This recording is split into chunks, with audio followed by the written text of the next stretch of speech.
ये देह पिंड चाहे पुरुष शरीर हो चाहे स्त्री शरीर हो, कोई खास बात नहीं इसमें। इसमें खास बात है भगवान की प्राप्ति कर लेना। खास बात है तुम्हारा चिंतन दिव्य हो जाना। खास बात है इस शरीर से सबकी सेवा बन जाए। माता पिता भाई बंधु परिवार समाज राष्ट्र धर्म भगवान सबकी सेवा बन जाए तो ये शरीर सार्थक हुआ। नहीं क्या मांस का पिंड है, रक्त संचरित नस नाड़ियां हड्डी त्वचा और इसमें जो डालो मलमूत्र बन गया। जितने द्वार हैं उनका सबको परिचय है ही है। कौन से सुख के लिए परस्पर शरीर में आकर्षण होता है? सच्चिदानंद सुख की लालसा वाला शारीरिक सुख के भोग में यदि अनेक जीवन व्यतीत करने के बाद ये भी जीवन व्यतीत कर दिया तो हाथ क्या लगेगा? इतना जीवन व्यतीत कर दिया, क्या हाथ लगा? बहुत विवेक विचार की जरूरत है। धर्मयुक्त काम भगवान ने अपना स्वरूप बताया है सृष्टि संचालन के लिए। यदि विवाह पाणी ग्रहण संस्कार करके संतानोत्पत्ति के लिए विधान किया गया है तो वो धर्मयुक्त काम है, व्यभिचार वहां भी नहीं, धर्मयुक्त काम। अन्यथा धर्म विरुद्ध यदि काम का सेवन किया जाए तो घोर पापाचरण बनने लगता है और मलिनता पे मलिनता होती चली जाती है। स्त्री रूपा मेध्य पिंडे मुंह रमृत धिया। हमारी बुद्धि इतनी मलिन हो गई है कि मलमूत्र के द्वार को अमृत पान का स्वरूप समझते हैं। कितनी निकृष्ट बुद्धि है। इन शरीरों पे है क्या? ऊपर के द्वार देखो, आंख से कीचड़ निकले, नाक से कितनी खखार के थूको, वमन करके देखो। नीचे के द्वार तो दुर्गंध युक्त मलमूत्र के ही हैं।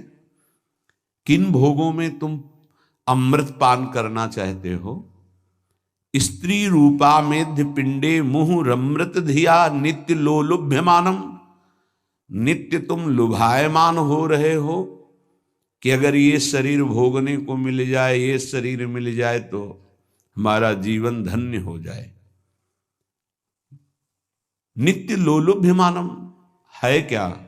थोड़ा विवेक से विचार करके देखो। धर्मयुक्त संतानोत्पत्ति के लिए भगवान ने आदेश किया है।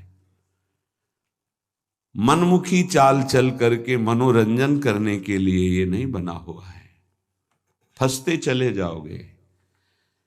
अमृत की लालसा से मृत होते चले जाओगे। तुम्हारे विचार मृत, तुम्हारे आचरण मृत, तुम्हारा शरीर मृत, तुम्हारी चेष्टा मृत, क्योंकि मृत लोक में हो। इसका नाम मृत्यु लोक है और खोज रहे हो अमृत। चक्षुर्न क्षुद्र जीवैरपि विहितो। ये नेत्र मिथ्या रूप में लुभायमान हो रहे हैं। चमड़ी ऊपर से गोरी पीली जैसी भी, उसी में हम आसक्त हो रहे हैं। इतने आसक्त हो रहे हैं। परसों एक नवयुवक भाई प्रश्न एकांतिक में कह रहे, जिया नहीं जा रहा, हमको हमारी मित्र ने धोखा दे दिया और हालत भी ऐसी थी कि करुणा लग रही थी कि कृपा करें प्रभु और इनकी बुद्धि को इस दलदल से निकालें। वो जीवन से हारा हुआ व्यक्ति बैठा हुआ है केवल एक बात में कि उसको उसके किसी मित्र ने, मतलब स्त्री शरीर ने उसको धोखा दे के दूसरे से ब्याह कर लिया। धोखा दे के मतलब मन की गति है, इसमें धोखा और सही का क्षेत्र नहीं है। ये तो विचरण करता रहता है, आज ये आज ये आज ये। इसका कोई बिरला इसकी इस गति को रोक दे, वही साधना परायण साधक कहा जाता है। पर ऐसा नहीं होता है। जहां तुमसे बढ़कर कोई मिला तो वहां दृष्टि उसकी जम जाएगी, तुम्हें छोड़ देगा। संसार का खेल यही है। तुम्हारा प्यार अगर सही ठिकाने पे पहुंच जाए तो सार्थक हो जाए। वो प्यार मूर्ति प्रेम के खिलौना दो खेलत हैं प्रेम खेल प्रियालाल, इनसे प्रेम हो जाए तो निहाल हो जाओगे। पर इनसे प्रेम करने के लिए कठिनता है। पहले सर्वत्र से राग हटावे तो इनसे प्रेम होता है, अन्यथा नहीं। सर्वत्र की ममता बटोर कर इनके चरणों में तब प्रेम होता है। बोले नेत्र दूषित हो गए बस यही देखते हुए। यही दुर्दशा है जीव की। सामने भगवान हैं चराचर जगत के हृदय में, उनको कोई नहीं देखना चाहता, और बाहरी केवल चमड़े को देख करके हम आकर्षित हो रहे हैं। ये चमड़ी ज्यादा दिन नहीं टिकेगी, जिसकी तुम देख रहे हो उसकी और तुम्हारी भी, ये नष्ट होने वाली है। इन्हीं को शासन में साधक रखता है। नेत्रेंद्री हम जहां चाहें वहीं जाएगी, अन्यथा नहीं जाएगी। अभ्यास कीजिए नाम जप के द्वारा। ऐसे थोड़ी कि बात कर रहे हो किसी संत से भगवत चर्चा और तुम्हारी दृष्टि जा रही बार बार, और इतनी हिम्मत तुम्हारी कि भगवत भाव के वातावरण में तुम्हारी अशुद्ध वृत्ति उधर देखने की कोशिश कर रही। क्या देख रहे हो? चुप हो, एकदम शांत। चक्षुर्न क्षुद्र जीवैरपि विहित मृषा मानना अत्यंत मग्नाहा। ये क्षुद्र जीव समझ नहीं पा रहे कि नेत्र किसके लिए मिले। ये नेत्र मिले भगवत साक्षात्कार के लिए। ये विचार करो 5 मिनट आंख बंद करके, अगर ऐसे ही तुम्हारी आंखें छीन ली जाएं तो सोचो कैसा तुम्हारा जीवन होगा। जिन आंखों से तुम गंदी बातें कर रहे हो, गंदी बातें देख रहे हो, यही आंखें भगवान छीन लेते तुम्हारी, तो क्या तुम्हारा जीवन होता। आज तुम्हें भगवान ने आंख दी है, तुम इससे धर्म का दर्शन करो, सब में भगवत दर्शन करो, श्री विग्रह के दर्शन करो, संत दर्शन करो, नेत्र पावन करो। नेत्रों को दूषित कर लिया और मिथ्या देह सम्मान को तुमने सुख मान लिया। 4 लोग नमस्कार किए तो तुम अपने को श्रेष्ठ समझ लिए। किंचन मात्र भी कोई श्रेष्ठ नहीं है। ये पंचभूत शरीर सबके उसी सामग्री से बने हुए हैं। अंदर जो जीव अंश है भगवान का बिल्कुल बराबर है। अब जो सम्मान और अपमान होता है गुण और अवगुण का होता है, और गुण और अवगुण दोनों मायाकृत है। सुनो तात मायाकृत गुण और दोष अनेक, ये दोनों मायाकृत है। तो तुम किसका सम्मान? माया का। किसका अपमान? माया का। तुम तो मान और अपमान दोनों से परे हो। अगर कोई तुम्हें प्रणाम कर रहा है तो तुमको उसकी श्रद्धा को प्रणाम करना है। तुम खास थोड़ी हो गए कि वो तुम्हें साष्टांग प्रणाम कर रहा है तो तुम महान हो गए। महान वो है जो साष्टांग प्रणाम कर रहा है, उसकी श्रद्धा प्रबल है। नहीं क्यों, कोई अंतर नहीं। जो इस देह में पंचभूत वही उस देह में पंचभूत, जो इसमें परमात्मा का अंश वो उसमें परमात्मा का अंश, उसकी श्रद्धा बड़ी है इसलिए वो आपकी तरफ प्रणाम कर रहा है। बोले बहुत बुरा हो गया। मिथ्या मृषा मानना अत्यंत मगनाह। मैं झूठ मूठ अपने को बड़ा मानकर सम्मान प्राप्त करने की लालसा, सम्मान स्वीकार कर लिया तो हृदय अपवित्र हो गया। बड़ा मन है, फंसाता रहता है, वो मकड़ी की जाल की तरह।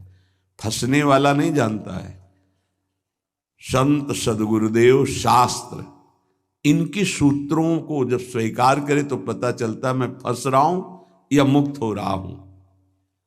श्रीपाद कह रहे हैं कि देखो, जनेन्द्री ने फंसा दिया काम भोग में, नेत्रेंद्री ने फंसा दिया रूप में। सच्ची अगर सावधान न रहे तो ऐसे ऐसे फंसाव हैं कि जीवन ही नष्ट हो जाता है, पूरा जीवन। अब उसको लाख समझा रहे थे, कुछ समझ में नहीं आ रहा था। बस वो ये समझ रहा था कोई आशीर्वाद मिल जाए, जादू टोना मिल जाए कि वो जो हमारी मित्र है वो वापस हमको मिल जाए वापस। बस उसको इतना ही लक्ष्य था। और हम ज्ञान विज्ञान वर्णन कर रहे थे, सुन बैठा था केवल, क्योंकि समझ में आता है ना आप हमारी बात पकड़ रहे हो कि नहीं पकड़ रहे। नेत्रेंद्री ने रूपों में फंसा दिया, हृदय मलिन हो गया सम्मान प्राप्त करने की लालसा से। और कह रहे जिभ्या मिष्टान्न निष्ठा विरमति न मनाग वित्त सग्रंथनुचितम। जबान आ गई भोजन के स्वाद में, ये मिष्ठान्न है, ये चटपटा है, ये बड़ा स्वादिष्ट है। जिभ्या रसेंद्री यदि भोजन के स्वाद में मगन है तो राधा नाम सुधा रसम का स्वाद नहीं ले पाएगी। उचित आहार जो भगवत प्रसाद रूप है उसको डाल लेते हैं, उसके प्रति हम आसक्त नहीं होते, स्वाद दृष्टि नहीं रखते। पूर्व के संत भगवान के दर्शन होते थे, खप्पर रखते थे नारियल का, नारायण नारायण, दाल खीर रोटी जो भी मिला खप्पर में डाला मिलाया। स्वाद से मतलब नहीं, प्राण पोषण से मतलब है। और यहाँ धनिया की चटनी अलग, टमाटर की चटनी अलग, भरौआ मिर्च अलग, ये अलग ये अलग, तो फिर राधा नाम सुधा रसम भूल जाओ। ये 2 अंगुल की जबान है, बस इतने में सारा खेल है। यहाँ से नीचे उतरने पर कोई स्वाद नहीं है, भाई इतने में घुमाने का स्वाद है, और अच्छे अच्छे इसी में फंस जाते हैं। जिसकी रसेंद्री विजयी नहीं हुआ रसेंद्री से, वो हर इंद्री का विजयी होने पर भी विजयी नहीं माना जाता। रसेंद्री विजयी जनेन्द्री विजयी जरूर होगा, और रसेंद्री जनेन्द्री विजयी संपूर्ण इंद्रियों का विजेता माना जाता है। धैर्यवान उसे ही कहते हैं जो 2 इंद्रियों को काबू में कर ले, रसेंद्री और जनेन्द्री। रसेंद्री मिष्टान्न आदि भोग पकवान पाने के लिए लोलुप जीवन हो गया, पेट बढ़ करके छाती से एक बीता ऊंचा हो गया है, उठने बैठने में दिक्कत होती है, पर पाने के समय और कितना अधिक पाया जा सके, ये स्वाद वो स्वाद वो स्वाद कितना पाओगे, मर जाओगे पाते पाते, फिर भी तृप्ति नहीं होगी। बहुत विचित्र वासना है, बहुत विचित्र वासना है। चित्त वित्त सग्रंथ अनुचितम, ये विचार ही छोड़ दिया कि उचित क्या है अनुचित क्या है, बस धन मिलना चाहिए, जैसे धन मिले। सच्ची बात, आज चरित्र भगवत धर्म मर्यादा इसका महत्व धीरे धीरे समाज से हटता जा रहा है, धन का महत्व होता जा रहा है। जैसे धन की प्राप्ति हो, चाहे चरित्र का नाश हो, चाहे धर्म का नाश हो, चाहे जीवन का ही क्यों ना नाश हो जाए, क्या दुर्दशा है। बोले मनाग वित्त सगृध अनुचितम, अनुचित रूप से धन कभी सुखी नहीं हो सकता जो अनुचित रूप से धन प्राप्त करता है। हा वृंदारण्य कान्या भवति मम गतिश्चेदहम त्वत्स्थितोपि, मेरी क्या गति होगी जब मेरी इंद्रियां और मेरा मन ऐसा है, मैं आपका आश्रय लेता हूं, आपका वास स्वीकार करता हूं, मैं समझ गया कि मेरे से अब कुछ नहीं होने वाला, मेरी अनन्य गति आप हो, हे वृंदावन आप मेरा सुधार कर दो। अब मैं कहीं किसी की ओर नहीं देख सकता, सिर्फ आपका आश्रय लिए हूं। भाव ये है कि हम सब तरह से हीन हैं, हर इंद्रियां हम पर विजय प्राप्त किए हुए हैं। उल्टा इंद्रियों पर हमें विजय प्राप्त करना चाहिए, इंद्रियां हम पर विजयी हो गई हैं, अब हम कैसे मुक्त हो। तो बोले धाम का आश्रय ले लो, बड़ा महत्व है। धाम कृपा करके आपको सत्संग प्रदान करेगा। यदि आप सत्संग के अनुसार सुलझ के चल पावे तो क्या होता है, जन्म जन्मांतर से मलिन बुद्धि होती है और बहुत भागती है बुद्धि। जैसे जंगली नील गाय देखा हो, गर्दन उठाई भागती चली जा रही, ऐसे ये भागती बुद्धि। अगर इसको कोई रोक सकता है तो गांव में एक लंगड़ बांधा जाता था, लंगड़ समझते हैं, दो टांगों के बीच में एक मोटा सा लकड़ी का, अब वो भाग नहीं पाएगी ऐसे। गुरु कृपा, गुरु आदेश, गुरु शासन, ये बुद्धि के ऊपर लंगड़ का काम करता है। तुम्हें पता ही नहीं गुरु के हृदय में अनंत माताओं जैसा प्यार होता है। जैसे भगवान गाली देने वाले को भी परम पद देते हैं, उन्हीं के दास हैं वो। किसी का अमंगल संत के द्वारा, गुरुदेव के द्वारा नहीं। आपका विचार, आपकी सोच आपको अमंगल के रास्ते पे खड़ा करके और ऐसा धक्का देगी कि शायद है फिर बचा पाने की स्थिति न रह जाए। सगर के जो पुत्र 60,000 थे, भगवान कपिल देव जी का अपराध कर दिया, आश्रम को विध्वंस करने लगे। घोड़ा वहीं बंधा हुआ था, किसी ने बांध दिया था, उनको पता भी नहीं था। उनको लगा कि इन्होंने ही ऐसा किया होगा, हमारा विश्व विजेता घोड़ा इन्होंने पकड़ लिया। बड़ा उपद्रव किया। कपिल भगवान ने कोई शाप नहीं दिया, उनकी तपोशक्ति ने उनको नष्ट कर दिया, भस्म कर दिया। जिनके उद्धार के लिए उन्हीं के वंशजों में क्रमशः आराधनाएं हुई, फिर पर सिद्ध कर पाए भगीरथ जी, और भगवती गंगा को लाए और अपने पुरखों का उद्धार किया। जो थोड़ा भी अपनी बुद्धि को तुम भगवत मार्ग से विमुख करोगे, वो आपको फंसाने के सिवा और कोई मार्ग नहीं बता सकती। यहां समिटना है, अपने अस्तित्व को मिटा देना है, प्रभु के चरणों में पूर्ण आश्रित हो जाना है और जीवन मुक्त हो जाना है। ये रास्ता है। यदि हम भगवत मार्ग के पथिक हो करके थोड़ा भी अपने मन के अनुसार चलेंगे तो मार्ग बदल जाएगा। गुरु आज्ञा तज करहि जे बान, यह अधर्म यह सब हानि, कान न रसिकन मेरा है। पर जैसे जंगली नील गाय होती है ना, उसको ऊपर कोई शासन बर्दाश्त नहीं। वो जब दलदल में फंसती है तब उसकी चाल रुकती है, अन्यथा नहीं। तो माया प्रपंच का दलदल जब ऐसी बुद्धि वालों को रोकता है, तब उनको याद आता है कि क्या मैं कहीं गलत मार्ग पर चल पड़ा क्या। पर जब तक फंसता नहीं तब तक उसे पता ले चल। माया ऐसी बचाव पक्ष से उसको ले जाती कि इतनी दूर पहले ले जाऊं कि ये लौट ही न सके, तब बात बनेगी। श्रीपाद कह रहे हैं कि सब इंद्रियों ने, मन ने हमको अपने अधीन कर लिया। अब तो हे वृंदावन आपका सहारा है।